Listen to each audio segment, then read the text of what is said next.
Okay, session 3. Let's carry on, viewers. I'm looking forward to trying to become the best person I can be amongst a wonderful new community of people that I just love. So, yeah. You've mentioned a few very, very important points that I think it's worth highlighting. I think you highlighted the fact that it wasn't necessarily, even though it of course has a part to play, evidence and argumentation, that's one thing, but ultimately at the end of the day it's tawfiq. Yeah, it's the will of God, and it's something that, I mean, you described it as a feeling, right?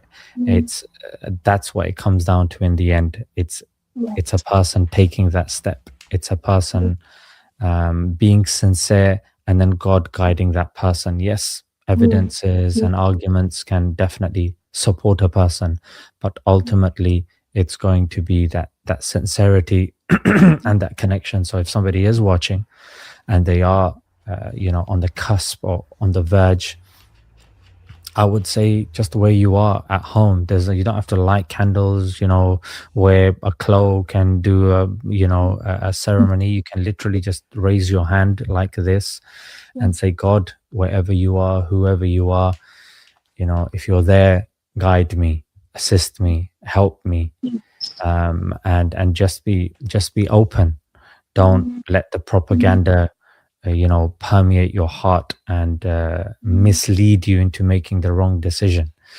And the second. Okay, so let's deal with feelings. Are feelings fallible? Yes. Feelings are real, but they are not infallible, and this is where people go wrong. Feelings can alert us to danger, reveal desires, expose fears, signal unresolved responses, highlight values and priorities, but feelings can also be influenced by fatigue, trauma, anxiety, hormones, social pressure, incomplete information, wishful thinking, mental illnesses, fear of consequences. A feeling can be genuine and still be wrong as a guide. Examples: feeling afraid does not necessarily mean you're in danger. Feeling guilty does not necessarily mean you are guilty. Feeling in love does not necessarily mean the relationship is wise. Feeling certain does not necessarily mean you are correct. A biblical perspective. Scripture repeatedly treats feelings as important but insufficient. The heart is deceitful above all things and desperately wicked. Who can know it? Jeremiah 17:9.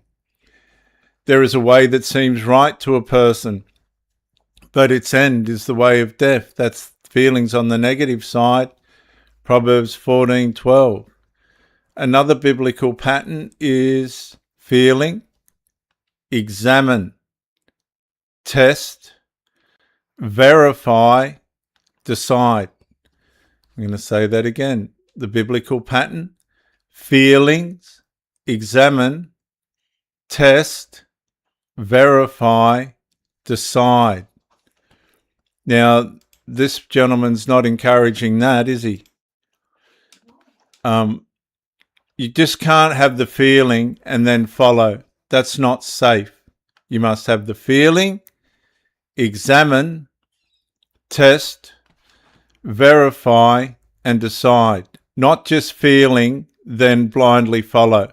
Unfortunately for Muhammad, he thought he was revealing the truth, but he completely missed the Messiah, the one that he originally wanted to follow.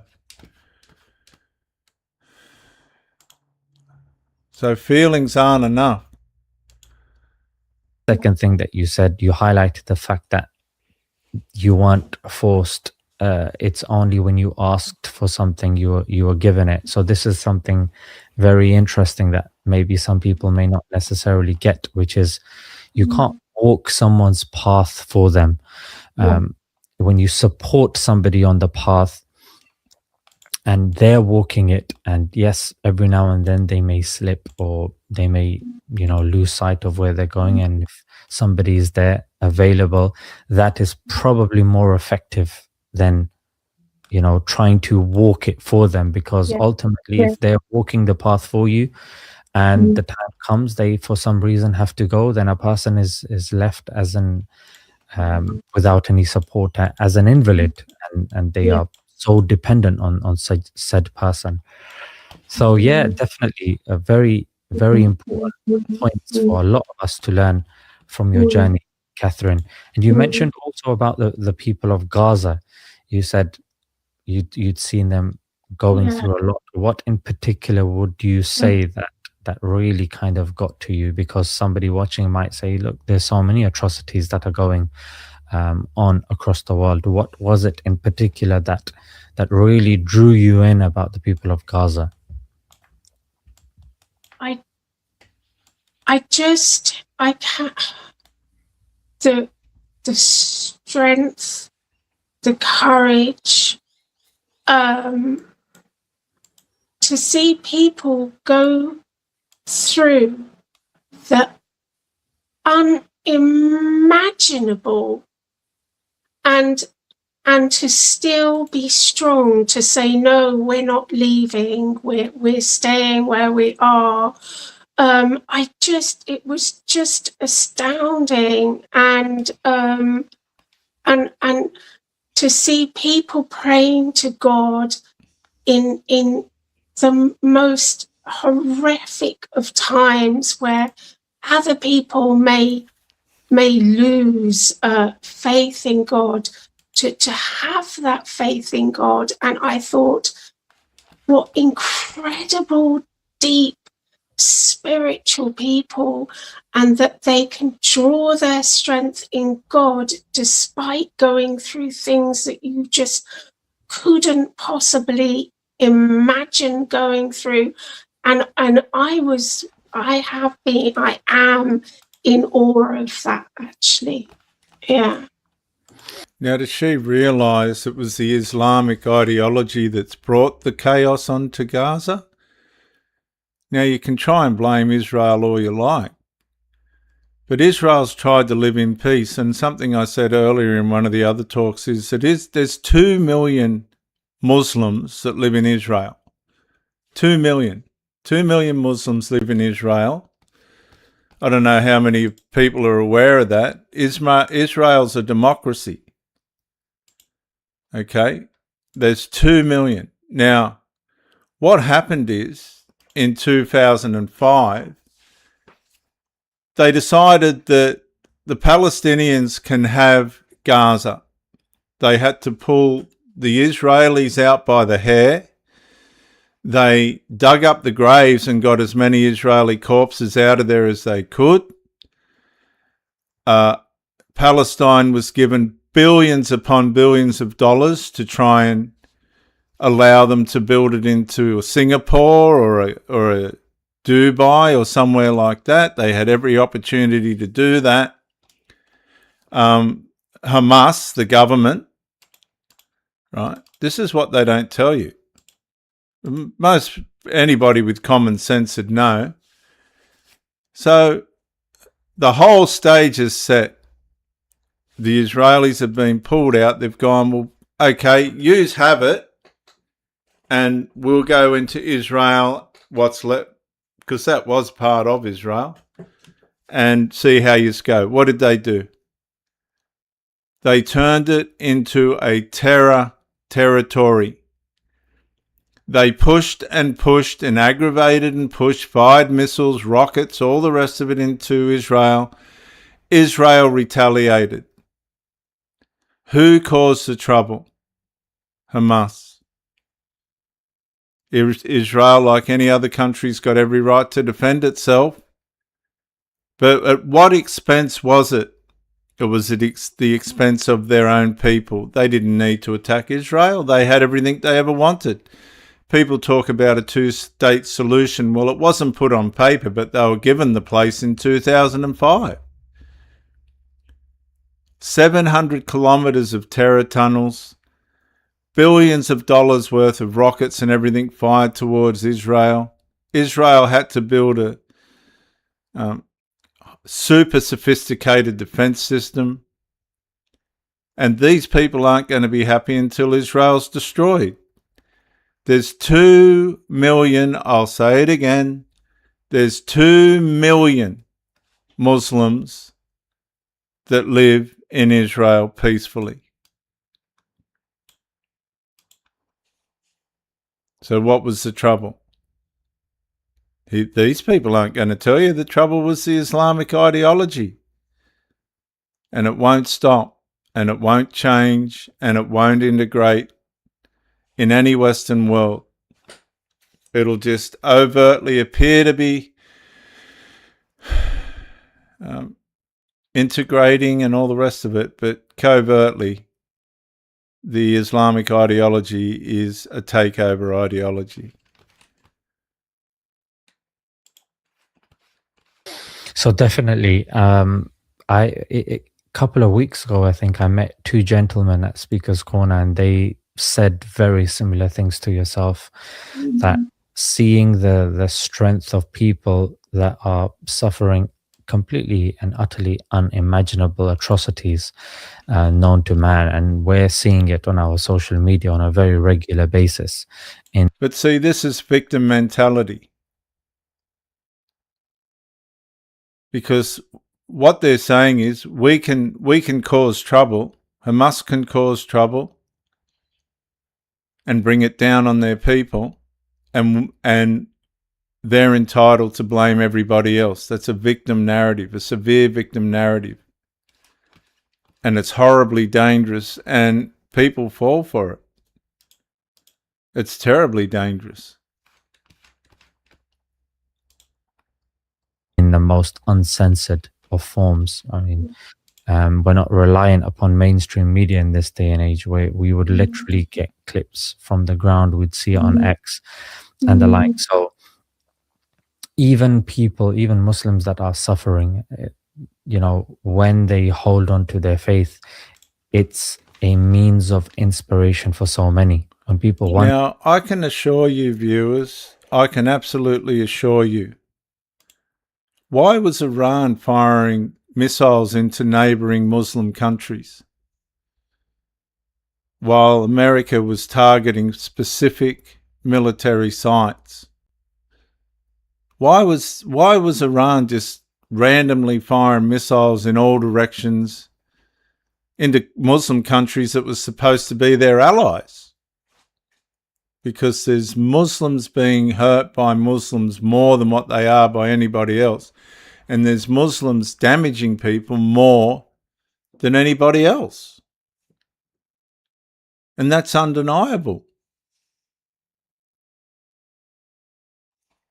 You can argue and kick and scream and make out they're just being... That is rubbish.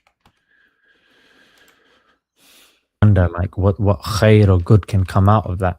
I mean, this is an example of that the strength of such people can give strength to the strength of such people. Viewers, Hamas are kneecapping with guns the young Palestinian men. They're blowing their kneecaps through with guns if they don't submit. They're lining up and shooting Palestinians in the streets. And they're making out Israel are the monsters. Israel will bomb sites that are demonstrating military action. I mean, if Hamas was working on Australia's coastline like they did Israel's, we'd be doing the same. But we've got no comprehension of how all this really works. They haven't mentioned Hamas once. It's a very covert conversation and one-sided. Many other people and help them. It's something that is not very common in this day and age, frankly. But absolutely, so many people have benefited and are continuing to benefit from our brothers and sisters in Gaza. So Catherine, was there anything else that maybe perhaps you wanted to add on? I don't want to constantly, I think so. Because I am very, I live at home with my daughter, and I'm sort of on my own, and so it's been a journey that I've taken. It's been solitary, apart from the help that I've received from others. But I've been trying to learn a little bit of Arabic, and but I sort of listen to other people's stories, and there were people saying it really is better for you just to revert. Don't feel that you need to know everything, because I think that was my worry. I thought, I can't recite the daily prayers. I can't do that. And does that mean? And I thought, no, because I think Allah would know that I'm trying to do my best, and that it will come in time. And as long as I'm dedicated, then I will be okay. I'm going to a mosque today, my local mosque, and I'm thrilled about that, because it will give me a chance to integrate and meet other sisters and brothers. So that will be good, I think, because so far it's been a very solitary journey, and I think I'm ready to step out into the world. Yeah. Step out into the world of Islam. Now, it's interesting. Most religions will tell you just to convert, you don't need to know everything. And Islam's definitely one of those, because you don't have to go too far into the Quran before you start to see that Allah is not all merciful at all, that he will punish, and he'll want his people to punish those that aren't playing the game, the doctrine. Absolutely. And this is the thing. Absolutely. And this is one of the things that people do like about Islam, the community aspect of Islam, the fact that a lot of quite a few acts of worship are community based. And definitely this is something that for somebody, I mean, it's very strange. UK is one of those countries. Obviously, yourself, you have an autistic child, and I don't want to delve too much into your kind of family kind of experience, but many people that are going through and living the nuances of their life sometimes do feel kind of separate and don't reach out. And there is a very kind of English thing of just kind of getting on with it. Not, we're not exactly known to kind of, it's not like New Yorkers, everyone saying hi to each other, or there is a very kind of interaction. We're kind of known, especially here, especially in England or London in particular, of being antisocial. And it is something that, is both a positive and a negative as well, because we are one of the few countries we actually have a minister of loneliness. There's an epidemic of loneliness here in the UK, and it is because there is a lack of kind of community and cohesion. And that's why now with the World Cup and England playing sports and these sorts of things are, or going to the pub, are ways of bringing people together, but they're not substantial, right? They're not something that. So let's just hold that there and the World Cup, let's just have a look. That's just one footage of one stadium. There's much larger stadiums than this. Would you say that's people coming together or not? I'll let you make your mind up on that. Of, and slowly incremental changes, if a person brings those in, and certain things might seem like, what, that seems very difficult. However, there is a prayer mat, literally has what you're going to recite in prayer. It's there literally written in front of you in transliteration. Oh, wow. Yeah. Okay. Oh, that's amazing. Okay. So just like when we start the prayer, we say Allahu Akbar, then we say Alhamdulillah Rabbil Alameen. Now that might sound like, whoa, how am I going to... I'll say something here as I bring this one to a close. Allah Akbar, I don't care how they pronounce it, what it means, or all the rest of it, but to me it's directly connected to terrorism. because all the violence, the stabbings, the bombings, the terrorism and whatnot's all done under the yelling and the screaming of Allah Akbar. Our Prime Minister went to the Lakemba Mosque and they went ballistic singing out Allah Akbar. He was a putrid dog and all the rest of it. No, I'm going to wrap this up here. I don't think we're going to get any more further than what we have. I hope you enjoyed it. If I was you, I would, as I said, don't follow feelings, examine, test, verify, then decide. Don't just feel and follow, because that could end up anywhere. I'm Pro Theologist. Bye for now.